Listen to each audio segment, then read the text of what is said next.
Louvado seja o nome de Jesus Cristo, por todo o amor que Ele tem demonstrado por cada um de nós. É doce o privilégio de estarmos juntos. Quero aproveitar e concitar todas as famílias da igreja, para que na próxima sexta-feira, nós começamos nosso congresso de família. Próxima sexta-feira será um final de semana muito especial. O Dr. Belisário estará conosco já a partir do sábado. Na sexta-feira, Darleide Alves, da Novo Tempo, estará conosco. Eu sei que todos foram devidamente avisados, mas eu quero reiterar o convite, dizer a todos que venham, pelo amor de Deus, invista este tempo para crescer como família. Nós teremos momentos para casais, para monoparentais, para crianças, para jovens. Nós teremos momentos especiais para atender a todos. Todos serão contemplados com uma mensagem específica. Os adolescentes eles terão, os jovens também, todos. As crianças vão ser contempladas neste encontro. Então é um momento muito especial e nós queremos que toda a família, não é encontro de casais, é congresso de família. Ah, mas eu não tenho marido, venha. Ah, mas eu não tenho esposa, venha. Porque é de família, você tem filho, você é sozinho, não interessa. O encontro vai ser muito especial. Dr. Belisário foi professor do pastor Fugner e da irmã Marisa, acreditam?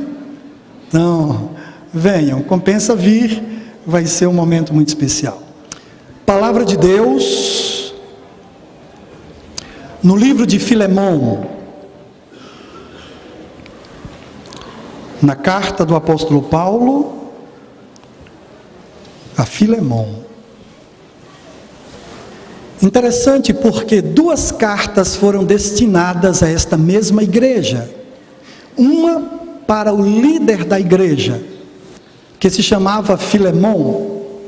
Uma outra carta foi destinada a toda a igreja, que foi a igreja de Colossos. A igreja de Colossos. Aí está o local de onde o apóstolo Paulo escreveu esta carta. A prisão Mamertinum, lá em Roma. Foi desse lugar aí, debaixo do chão, que o apóstolo Paulo escreveu esse texto que vocês vão ler daqui a pouco comigo. Foi desse lugar. Ali o Espírito do Senhor esteve com ele. Ali Deus o abençoou, Deus o iluminou. Timóteo estava com ele nesta ocasião. Epáfras, que tinha sido o fundador da igreja de Colossos, estava com ele também. No ano 61, a cidade de Colossos sofreu um grande terremoto, junto com ela a cidade de Laodiceia e também a cidade de Hierápolis. As três foram arrasadas, as outras duas foram reconstruídas. A cidade de Colossos, não. Aí é Roma, de onde Paulo escreve a sua carta para Filemão, que daqui a pouco eu digo quem foi ele.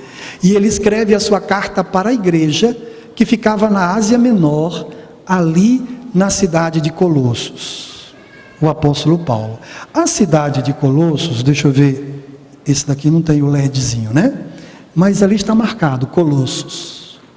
Mar Mediterrâneo, pronto, ficava ali. Pertinho dela, bem pertinho, nem está ali, a 6 quilômetros, ficava a cidade de Laodiceia, mais ao norte. E mais para baixo um pouquinho, a 12 quilômetros, ficava a cidade de Hierápolis.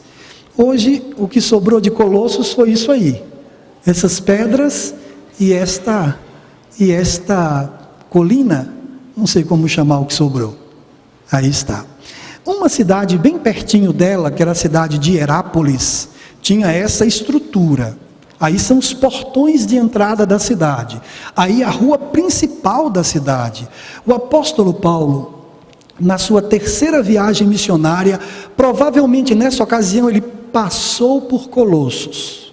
Mas ele não ficou, ele foi direto para Laodiceia. E ali ele pregou o Evangelho de Jesus Cristo. Muito provavelmente, a pessoa que ele deixou lá foi Epáfras, que mais tarde dá um relatório para Paulo sobre como estava a igreja de Colossos e o problema do surgimento de muitas filosofias que estavam minando os relacionamentos interpessoais e o relacionamento com Deus. E aí Paulo escreve esta carta à igreja de Colossos. Bom, a rua principal, aí é o sanitário masculino da cidade de Hierápolis. Bom, aqui é a porta do anfiteatro. Olha só o tamanho do teatro, imenso, né? Por aí a gente conclui que havia uma grande população, e essas 3 cidades que eram muito próximas, elas tinham uma população muito grande, e eles levaram o Evangelho ali, onde a idolatria era muito grande, muito forte. Bom, aí não vai fazer parte do sermão de hoje. Isso é para o próximo, que eu tive que dividir o sermão de hoje em 2 partes. Palavra de Deus em Filemão, capítulo 1, versículo 16.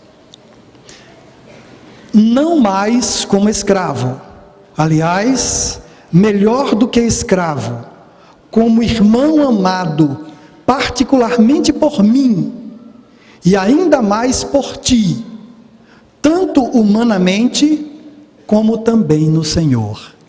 Esse texto, sem a devida explicação, fica solto, porque ele já começa com letra minúscula, dando a entender que tem conteúdo antes dele. E é esse conteúdo que a gente vai explicar um pouquinho. Deixe-me esclarecer um detalhe. A palavra de Deus não é apenas um manual que nos orienta o caminho da salvação.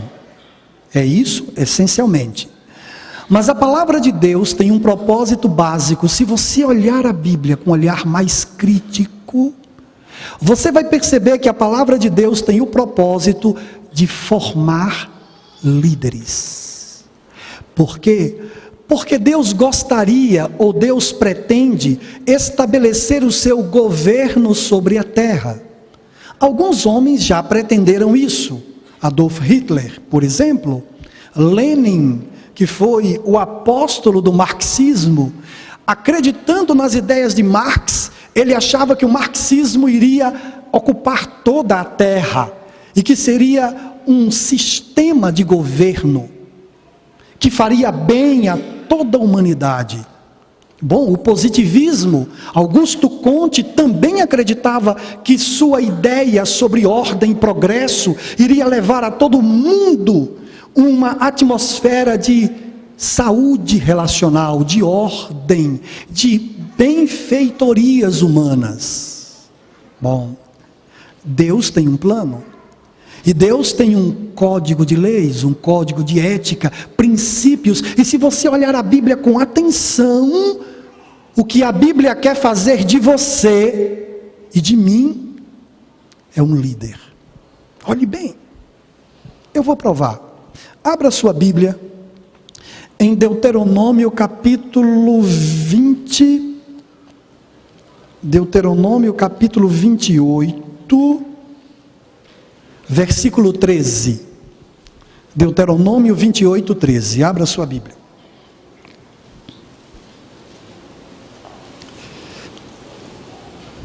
Vejam os detalhes aqui.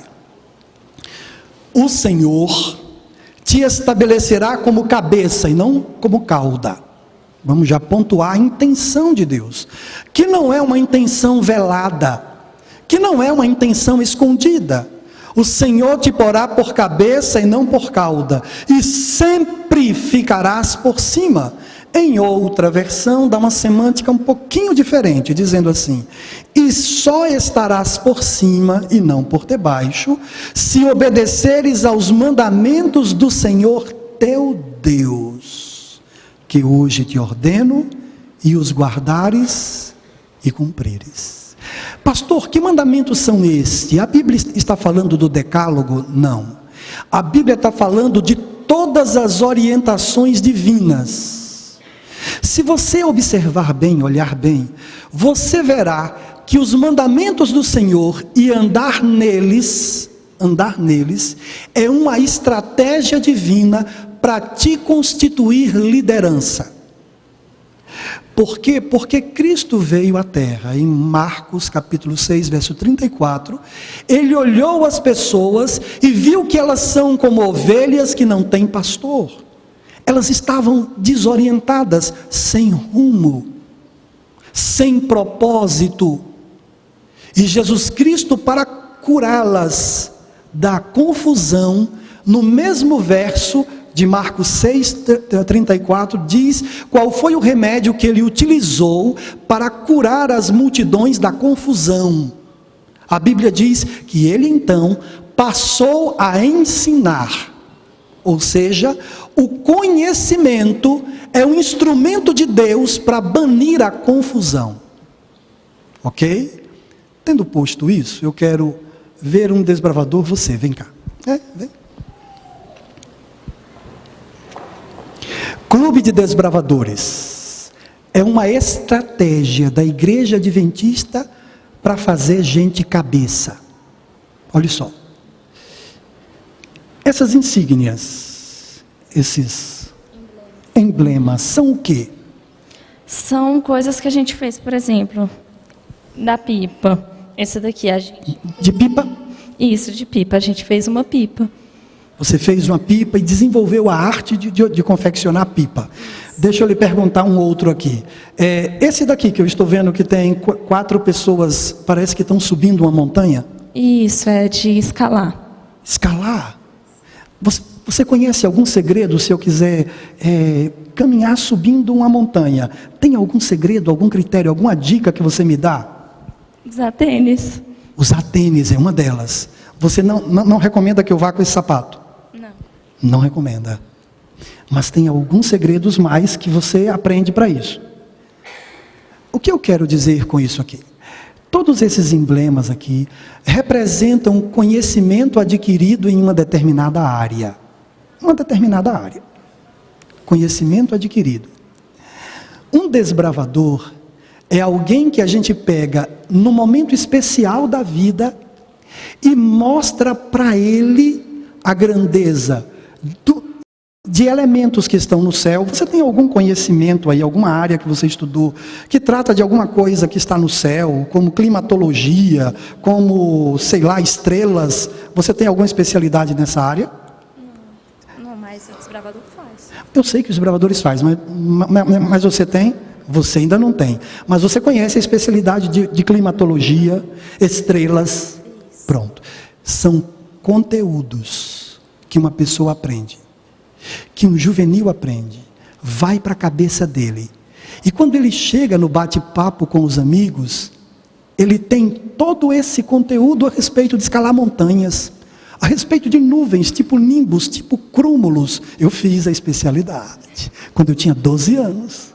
Alguma coisa eu me lembro ainda. Muito obrigado. Conhecimento. Conhecimento foi o esquema de Jesus Cristo para fazer de nós líderes. Só que quando a Bíblia fala de conhecimento, ela não se restringe ao conhecimento informativo, mas a palavra de Deus pretende que você adquira um conhecimento experiencial e não apenas sapiencial, mas por experiência. E a experiência lhe dê o gosto. Por exemplo, eu escalei o ponto mais alto do estado de Sergipe, 860 metros. Mas eu fui. E a sensação de vitória de olhar o planeta Terra de lá de cima é doce. Não dá para enxergar a praia, porque fica muito longe da praia. Mas dá para enxergar muito longe. Uma sensação insubstituível, indescritível, mas extraordinária que um desbravador pode adquirir. Mas pastor, por que o livro de Filemão? Porque nesta manhã eu não vou mostrar que o marxismo está equivocado, porque eu vou mostrar em outro dia. Era para mostrar hoje, mas eu quero mostrar agora algo que o Senhor nos ensina na expectativa que muito mais do que o conhecimento de todas as ciências, o desenvolvimento de habilidades relacionais possa nos equipar para que a gente possa cumprir nesta terra o papel que o Senhor Deus idealizou: sermos líderes, guiarmos as pessoas quando elas estiverem perdidas e confusas na reunião do condomínio, buscando um bode expiatório para os problemas do condomínio. Você, possuído pela mente de Cristo, adquirida pelo exame da palavra de Deus, você possa dizer uma frase na reunião do seu condomínio e possa trazer todo mundo ao bom senso.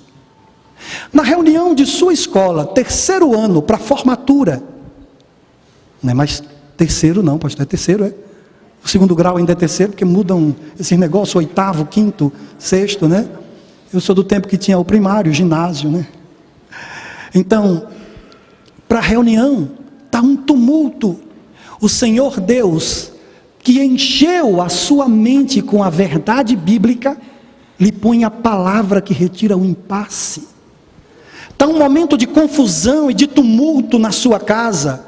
Então a palavra de Deus vem, salta, o Espírito Santo te faz lembrar de tudo aquilo que você buscou conhecer. E então a sabedoria do céu é instalada dentro de sua casa. Pastor, por que a carta a Filemon? Primeiro porque é o maior golpe no marxismo que eu conheço, é essa carta de Filemon.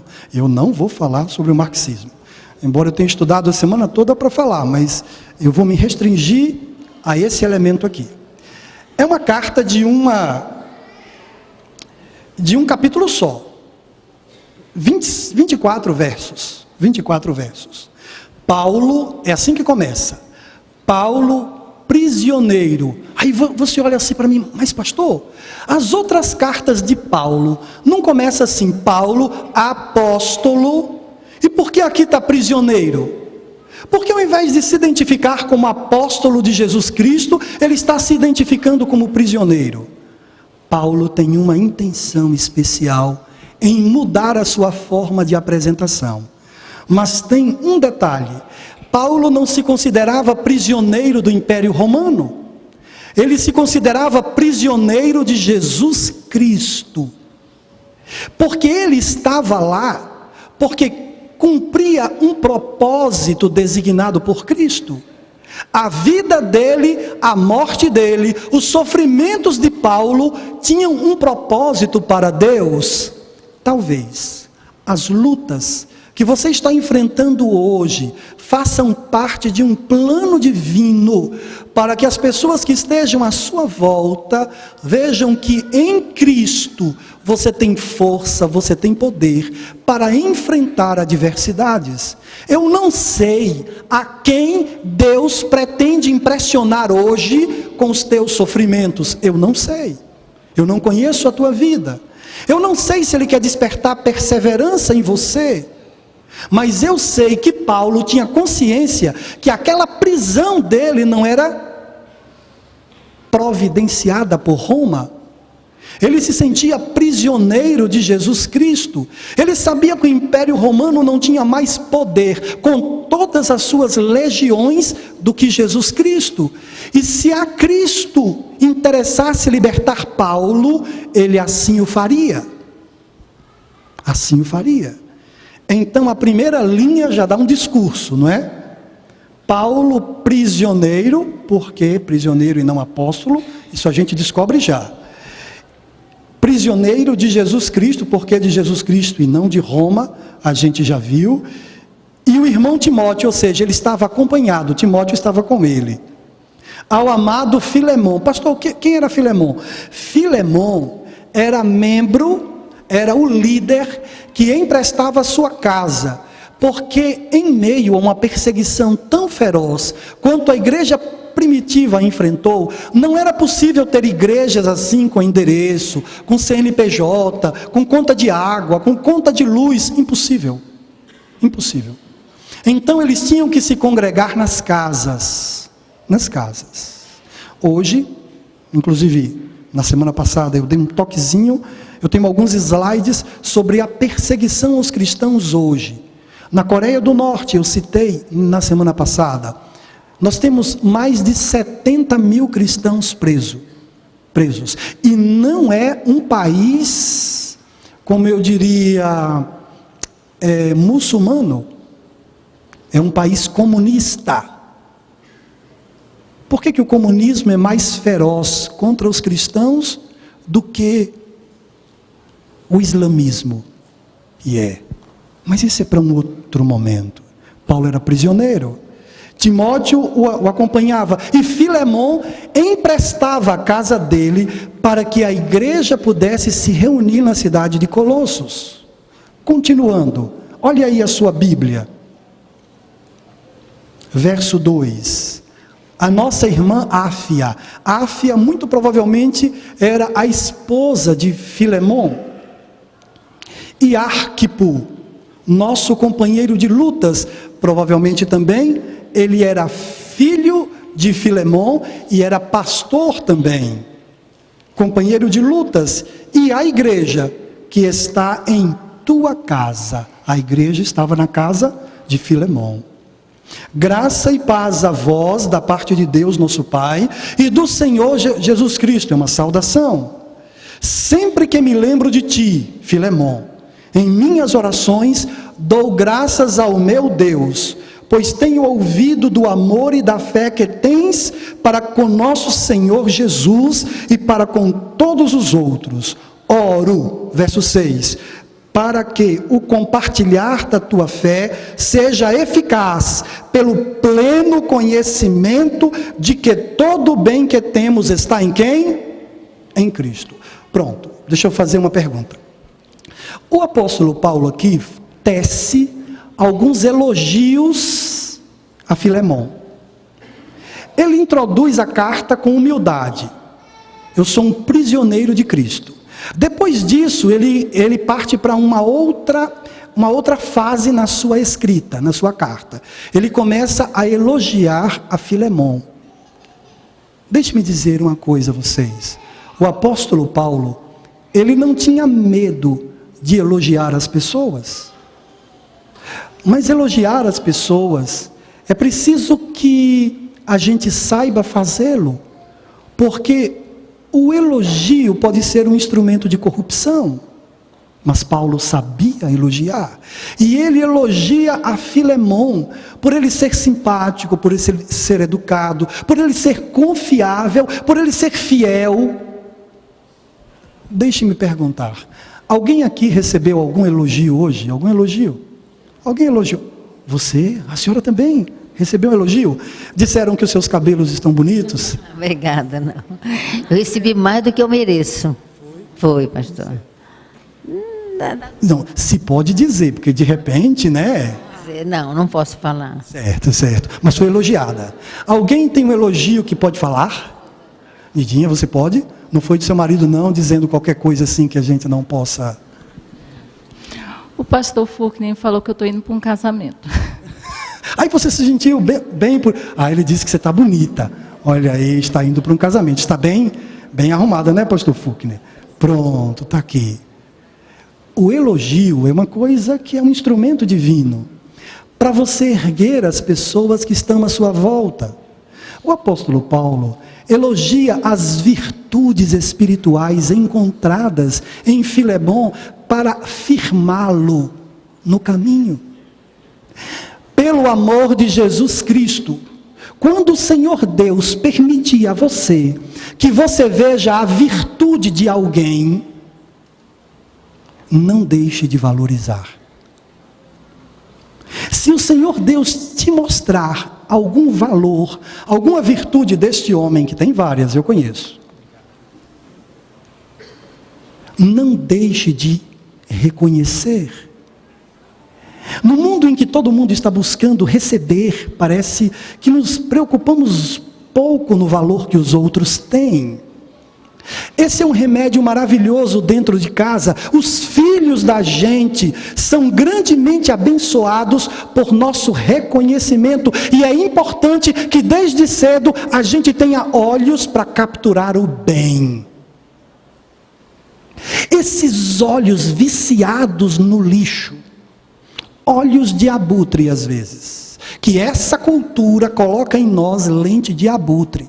A gente precisa enxergar o mal para a gente ver, olha como eu estou bem. Essa cultura perversa, em que o mal me produz uma certa sensação de superioridade. Entende? É uma cultura que não interessa ao cristão. Porque o cristão se torna líder dentro do plano de Deus, reconhecendo inclusive o valor das pessoas. E a liderança de um cristão não é ameaçada porque ele valoriza os outros. E eu estou dando uma indireta para todo mundo aqui que é funcionário de alguma organização, aeronáutica, ou a sua é qual mesmo? É Infraero, eu visitei ela essa semana. A Infraero. Não tenha medo de elogiar as pessoas, mesmo que isso faça com que ela se torne chefe e você seja.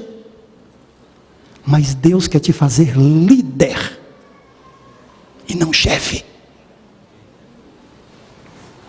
Nessa cultura mesquinha, em que elogiar promove os outros e faz com que o outro ocupe o espaço que eu gostaria que fosse meu. Você é funcionária pública, não é? Você trabalha onde? Banco Central. Banco Central. Você tem um líder lá, um chefe que toma conta e tal. Sim. Não perca a oportunidade de reconhecer o valor das pessoas. Mesmo que isso promova outra pessoa. E faça ela ocupar o lugar que você queria ocupar. Você entendeu? Ok. Está entendido. Amados em Cristo, voltando para Filemão, verso 7. O apóstolo Paulo diz assim: pois tive grande alegria e consolação por causa do teu amor. O apóstolo Paulo reconhece que Filemão é um homem amoroso, por causa do teu amor, pois por meio de ti, irmão, o coração de todos os membros da nossa igreja tem recebido ânimo. Imagine a personalidade de uma pessoa que tem prazer em erguer os outros, erguer emocionalmente os outros. Aquele tipo de líder que vai de pontinha de pé, buscando um motivo para elogiar. Numa cultura que se vai de pontinha de pé para ver se está fazendo alguma coisa errada. Verso 8. Embora eu tenha plena liberdade, aqui vai outro sinal de humildade do apóstolo Paulo, porque ele como líder, ele poderia ter imposto. Vocês vão descobrir o quê? Embora eu tenha plena liberdade em Cristo para te ordenar o que você deve fazer, prefiro pedir. Pronto, pense numa arma maravilhosa, que os pais precisam aprender a usar. Eu sei, tem alguém aqui que é líder de condomínio? Líder de condomínio? Ali, líder de condomínio, você já foi, líder de condomínio. Aqui eu sou líder. Nunca diga isso. Não precisa disso. O apóstolo Paulo lhe dá a dica. Eu conheço o seu prédio, eu já visitei lá a sua casa. É aqui na Asa Norte e tal. Então olha só, ele é líder de condomínio. Estão reunidos lá. É síndico.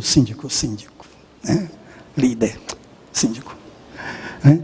Aí tem a reunião lá, e ele está com o pessoal.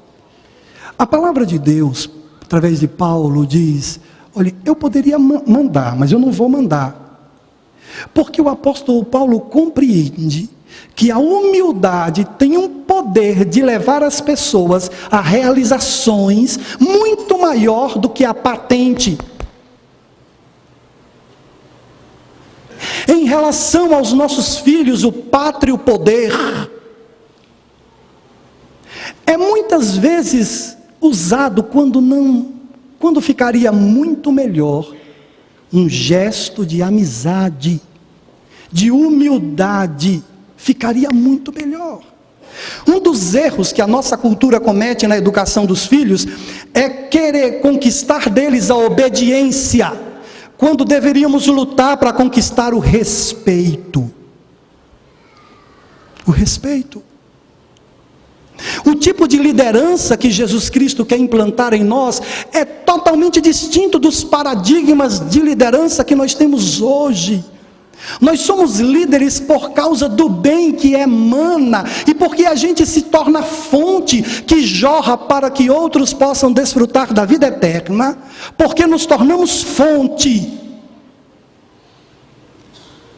que emana conhecimento, libertação, e o conhecimento divino, ele tem um propósito diferente dos outros conhecimentos. O conhecimento divino, ele se presta ao papel de libertar do vício, de libertar do medo, de libertar do passado, de libertar de todas as formas que um ser humano possa ser escravo.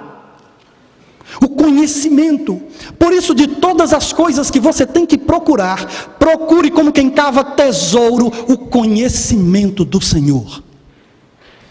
As leis do Senhor têm o propósito de fazer com que você ande na luz, e todo mundo que vem atrás de você, coloque o pé na pegada que você deixou. Isso é liderança. Daqui a pouco as pessoas começam a falar o que você fala. Começa a cuidar dos filhos como você cuida. Começa a tratar a esposa como você trata.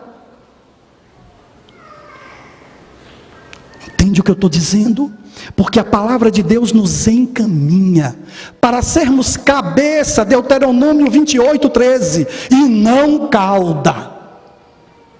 Mas se torna cabeça pelo exercício do bem, e não pela ostentação da patente, do poder econômico, através de carrões estacionados. Não é assim que se torna líder no reino de Deus. Nada contra os carros, nada contra, mas contra a expectativa de achar que tem ascendência em função do pecúnio, em função disso. E é por aí que o mundo vai, mas é este caminho que não nos interessa. Quem fez de Jesus sumo sacerdote? Pilatos? Ou Caifás? Ou Anás? Ou quem fez? Alguém aqui no mundo deu algum cargo para ele? No entanto, acerca dele é dito: nunca ninguém jamais falou como este homem. Que autoridade é esta? Que homem é esse? Com que autoridade ele se expressa? Sem patente? Autoridade sem patente. Mas pastor, como se tem autoridade sem patente? Se tem autoridade sem patente, porque o amor lhe empossa.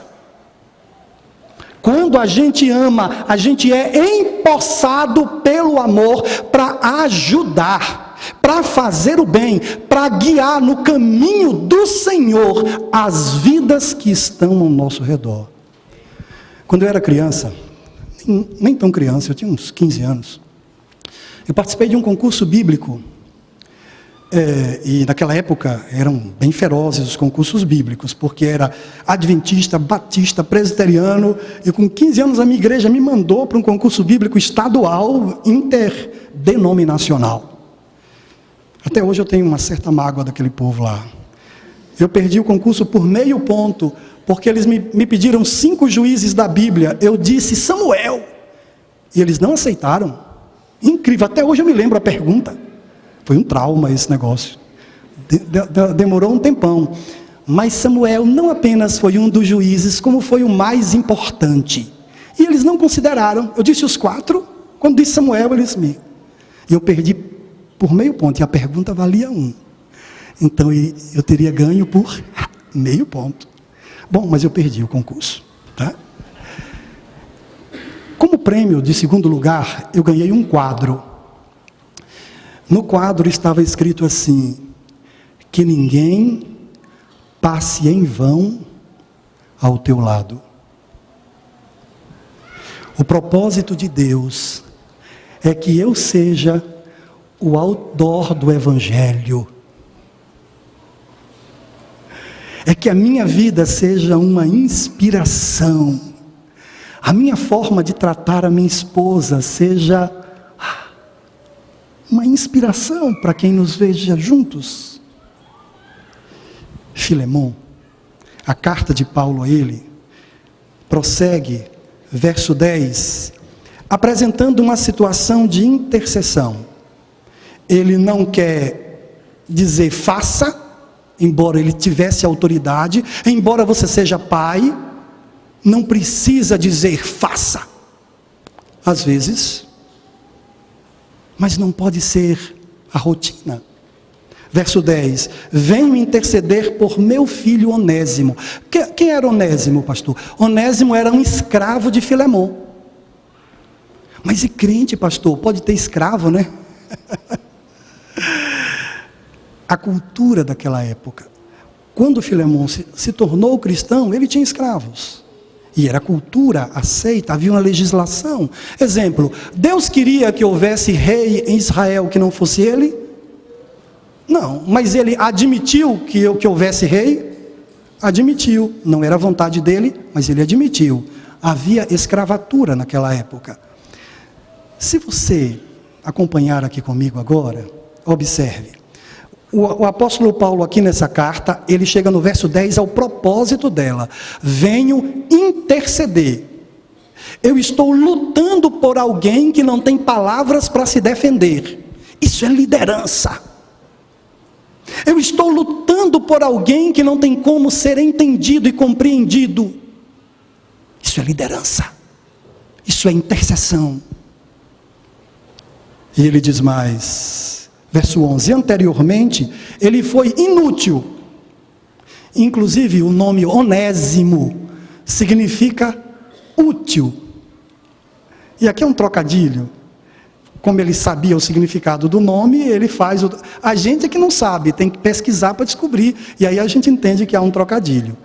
E ele diz assim, antigamente ele foi inútil, mas agora ele é muito útil. Espera aí, pastor.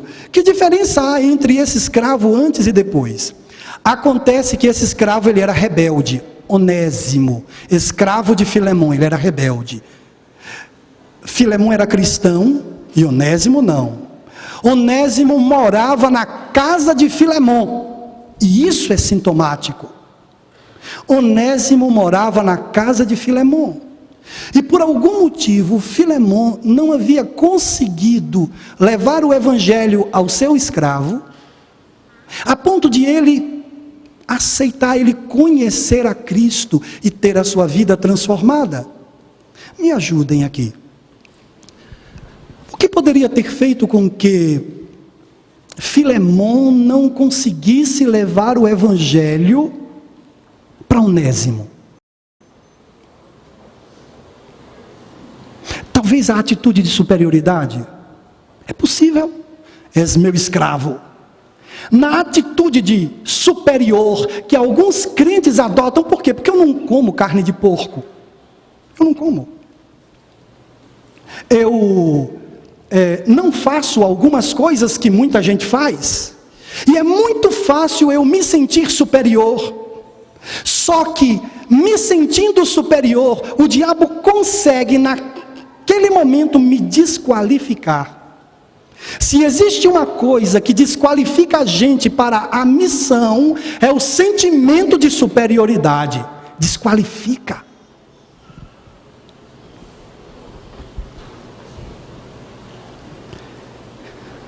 Verso 12. Eu, Paulo, envio Onésimo, teu escravo, a ti, de volta, como se estivesse enviando o meu próprio coração. Olha que forma de apresentar outra pessoa.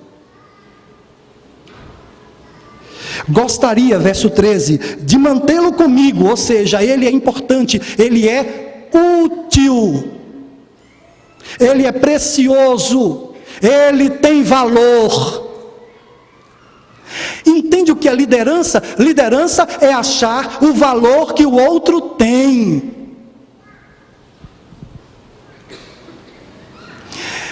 Meu papel, pronto. Pastor, o senhor é um tipo de líder. Ok, a igreja me constituiu líder aqui. Vocês sabem qual é a minha meta que eu tenho aqui? A minha meta é me tornar, vocês vão estranhar, tá certo? Mas eu não me incomodo. Em qualquer momento eu explico. A minha meta é me tornar desnecessário. Eu tenho que trabalhar e organizar as coisas de tal forma, preparar pregadores, a liderança, os anciãos, todos vocês enchendo-os com a verdade de Deus, de tal forma que eu seja desnecessário para a igreja andar. E eu possa ir para a Vila Planalto, pregar o evangelho lá, e quando eu voltar de lá, a igreja não está em confusão. Entende o meu propósito? Se eu não consigo organizar a igreja de tal forma que eu sou desnecessário aqui, o que fica de bom é a saudade, é a amizade, por isso a gente quer se ver, mas não porque sem mim a igreja não anda. Entende a ideia? O plano de Deus para a minha vida, pastor Laércio, e eu falo só por mim, é esse. Entende? Eu vou encerrar. Paulo, no verso 13, diz: eu queria manter o teu escravo fugitivo, que era inútil, mas agora ele é útil, eu queria mantê-lo comigo. Verso 14, mas eu não quis fazer nada sem o teu consentimento.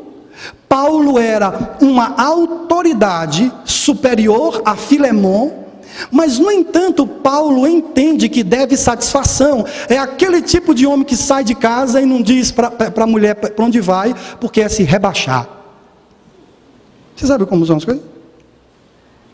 Acontecia, aqui é impossível acontecer um negócio desse, mas já aconteceu. Meu avô mesmo, meu irmão, meu avô ia dizer para minha avó um dia, ia nada, porque é se rebaixar demais. Dialogar com um filho, para ver com ele os planos. Eu sou a mãe, eu mando e ela obedece. Mas não é esse o plano de Deus para o relacionamento, acerca do relacionamento que devemos ter para com aqueles que estão debaixo do nosso poder de alguma forma. Poder administrativo, institucional, ou poder dentro de casa, pátrio poder, não sei que tipo de poder. Mas essa relação de consulta, essa relação de diálogo, podendo você ter ordenado, mas preferindo você dialogar. Porque no diálogo se lidera, na patente se chefia. Ninguém é amigo de chefe, porque chefe mete medo. É um relacionamento onde eu faço o que ele quer por causa do mal que ele pode me fazer. Olha que negócio absurdo. Eu vou me relacionar com um homem nenhum, com medo do mal que ele possa me fazer. É um absurdo. Não pode, não é plano de Deus. E a liderança dentro de casa sobre seus filhos não pode ser baseada no medo. Claro, todos nós podemos fazer muito mal aos nossos filhos, se quisermos. Eles podem obedecer pelo poder do medo, e o medo é poderoso. Mas não é esse o plano de Deus. Verso 15. Pode ser que ele se tenha separado de ti por algum tempo, para que pudesses reavê-lo para sempre. Aí vem o verso 16, onde eu comecei e encerro. Verso 16, agora eu mando ele de volta, não mais como escravo. A estratégia de Deus para tirar o proletariado da opressão. Eita, já estou falando com marxista, né? para tirar o proletariado da opressão, não é o marxismo. Não é. A estratégia de Deus para tirar qualquer pessoa da condição de oprimida é o Evangelho. Glória a Deus! Louvado seja o nome de Jesus Cristo, porque Ele pretende que você seja instrumento não de transporte do marxismo, que depois de 74 anos cai o muro de Berlim e fica claro, estampado, que era só dar tempo para se verificar que era uma falácia. Sem autoridade para se constituir, para liderar as pessoas, para conduzir a humanidade. O capitalismo está aí gemendo também, achando que conduz a humanidade o que deveria conduzir a humanidade não sabe, porque eu e você nos trancamos em casa, porque essa cidade é uma ameaça. A humanidade não sabe, mas o Evangelho é o plano de Deus. Por quê, pastor? Eu não vou ler mais nenhum verso, eu vou só recitar, por um motivo simples. O reino de Deus não é um reino greco-romano, onde alguns vêm para dominar e outros já nascem para serem dominados. No reino de Deus, todos são reis e sacerdotes. Todos. Mas pastor, como se pode ser todo mundo rei? Então quem limpa o chão? Vossa Excelência, o rei, limpa o chão. Quem limpa o banheiro? A mesma pessoa, Vossa Excelência. O rei Túlio vai e limpa o chão, Túlio. Lá no EJC, vai limpar o chão, filho. Como eu sou rei, no exercício do meu dom, Deus me chamou para uma obra. Nosso problema é achar que tem tarefas superiores e que elevam a minha imagem perante a coletividade, e tarefas que são inferiores, que depreciam o nosso visual perante o público. E não é assim que acontece. A verdadeira grandeza não vem das tarefas que executamos, não vem de você ser pedreiro ou engenheiro, de você ser médico ou carpinteiro. A verdadeira grandeza vem de dentro para fora, e ela se traduz em nobreza, em riqueza, em crescimento de todo aquele que se aproxima de você. E finalmente, ninguém jamais passará em vão ao lado de alguém que está cheio de Jesus Cristo. Deus abençoe você. Ele encha da sua graça. Faça você compreender o plano de Deus para a sua vida. Você foi chamado por Deus para andar na luz. E Deus quer te constituir líder. Líder. Não é chefe. Ninguém nunca vai ter medo de você dentro do plano de Deus, porque medo não faz parte da estratégia de Deus. Deus te abençoe. Eternamente abençoe a sua família e todos aqueles que passarem ao seu lado, em nome de Jesus. Amém.